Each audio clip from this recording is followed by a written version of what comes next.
The Clockmaker's Apprentice. Dawn over the cobbled square. The morning arrives without urgency in the small Swiss town, light seeping slowly between the peak rooftops like honey through cloth.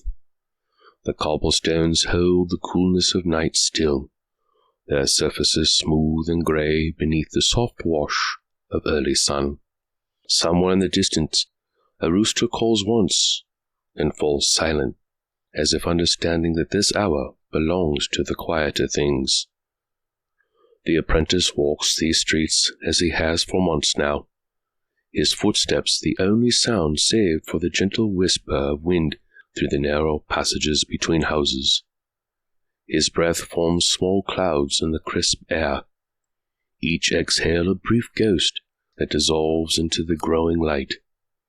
The scent of fresh bread drifts from a window above.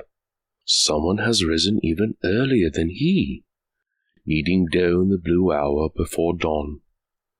He pauses at the fountain in the center of the square, where water trickles from the mouth of a stone fish, the sound barely audible, constant as breathing. The water catches the light and throws it back into tiny flashes, like scattered sequins. Around the square, the shutters remain closed, the townspeople still wrapped in sleep and dreams. At the base of the clock tower, he stops. The tower rises above him, its stone walls weathered into the color of winter sky, its wooden beams dark with age and rain. High above, the clock face catches the first true light of day, its hands pointed to the hour that exists between night and morning, that subliminal space where time feels suspended. The apprentice reaches for the small wooden door set into the base of the tower. The handle is worn smooth by countless hands, his master's hands, and the hands of those who came before. The door opens with a soft creak, releasing the scent of old wood and brass oil, of dust and time itself.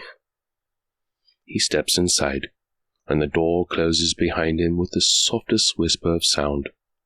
Above, the stairs wind upward into shadow, but he does not hurry. He has learned in these months of apprenticeship that time in the tower moves differently. Here, minutes stretch like warm taffy, each second given space to breathe.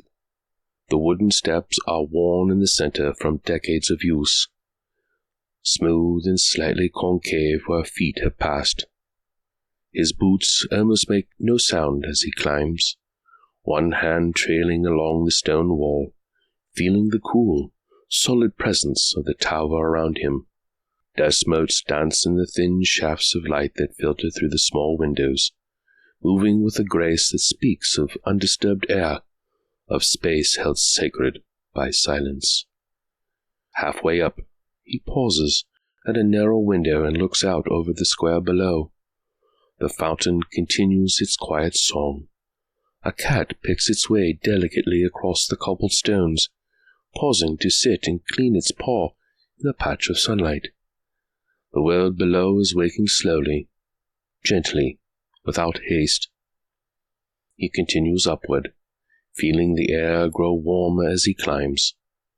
At the top of the stairs, he reaches the workshop, a circular room lined with clocks of every size and shape.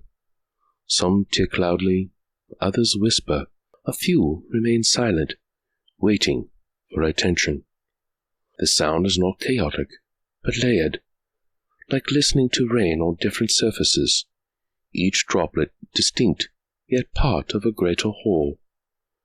The master is already there, standing before a tall grandfather clock, his head tilted slightly as he listens to something only he could hear.